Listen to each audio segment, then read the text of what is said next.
sekarang gini pertanyaannya. Kalau dalam penangkapan tadi, misalkan, Dr. Sunardi lari, tidak ditembak, apakah Densus akan kehilangan Dr. Sunardi? Enggak, dia bisa datangi ke rumahnya.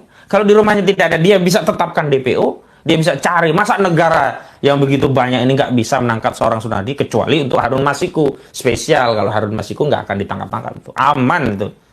Walaupun Densus yang dikirim Harun Masiku tidak akan ditangkap. Sama juga OPM, aman. Walaupun dia membunuh lebih banyak lagi, dia tidak akan dikirim Densus 88. Nah, sekali lagi Densus hanya nangkepin ya seperti ini, orang yang sudah berjasa. Coba sekarang pasien-pasiennya, dosa jariah nih Densus 88, orang yang tidak tertangani oleh Dr. Sunardi tadi. Banyak orang yang kehilangan ini. Banyak sekali orang yang kehilangan. Sekarang saya mau tanya, apa sih salahnya si Dr. Sunardi? Oke, presiden apa, kejahatan apa yang pernah beliau lakukan? Kalau cuma terkait, oh, buktinya Presiden Jokowi juga terkait dengan Ustadz Farid Ahmad Ogbah. Kenapa? Karena Ustadz Farid Ahmad Ogbah pernah diundang ke istana oleh Presiden Jokowi, dan sekarang Ustadz Farid Ahmad Ogbah ditahan dengan tuduhan terorisme. Nah, kalau narasinya terkait, berarti saudara Joko Widodo juga harus ditangkap karena terkait dengan Ustadz Farid Ahmad Ogbah, dan Farid Ahmad Ogbah terkait dengan terorisme. Berarti saudara Joko Widodo juga bisa ditangkap dengan tuduhan dia telah melakukan tindak pidana terorisme. Coba kalau pakai narasi itu, bisa nggak? Bisa ditindaklanjuti tidak?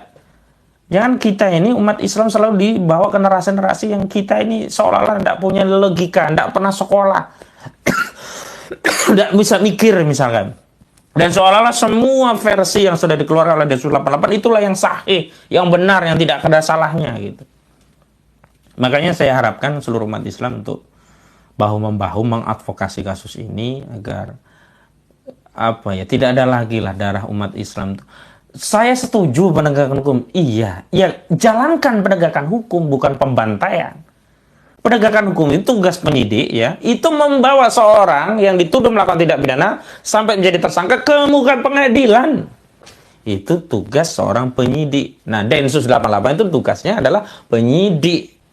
Beda dengan pembunuh bayaran. Tugas pembunuh bayaran itu membawa orang ya yang ditarget untuk dibunuh, kalau tidak dibawa ke kuburan minimal rumah sakit. Itu tugas pembunuh bayaran. Sekarang saya mau tanya, apakah tugas Densus 88 itu penyidik atau pembunuh bayaran? Kalau dia pembunuh bayaran, ya begitulah caranya. Orientasinya adalah orang yang ditarget itu kalau tidak dibawa ke kuburan, dibawa ke rumah sakit. Tapi kalau dia sesuai amanat undang-undang adalah penyidik dalam rangka menegakkan hukum, maka tugas dan fungsi utama Densus adalah membawa orang tadi ke hadapan hakim untuk diadili. Maka tindakan-tindakan penembakan dengan apalagi jarak dekat, di belakang mobil strada, di depan, ini kan bisa ditembak tangannya. Kecuali jarak jauh, gak bisa kita nembak. Wah, kita mau tembak kakinya tapi ternyata kena punggung. Ini dari dekat. Kenapa ditembak-tembakan yang mematikan itu?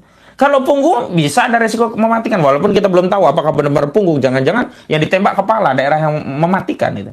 Misalkan ditembak saja tangannya dari belakang, biar dia setirnya tidak bisa fokus gitu, atau kakinya lah, orang jarak dekat gitu. Kenapa kok harus ditembak dengan tembakan yang punya risiko kematian? Naudzubillah. Insya Allah saya mengadvokasi kasus ini dalam bentuk advokasi hukum dulu secara opini, dan tindak lanjutnya kita akan lihat lagi. Itu dalam rangka untuk menunjukkan bahwa kita ini saudara muslim. Al-muslimuna akhul muslim, la yazlimuhu wa la yuslimuhu wa la yahdulhu.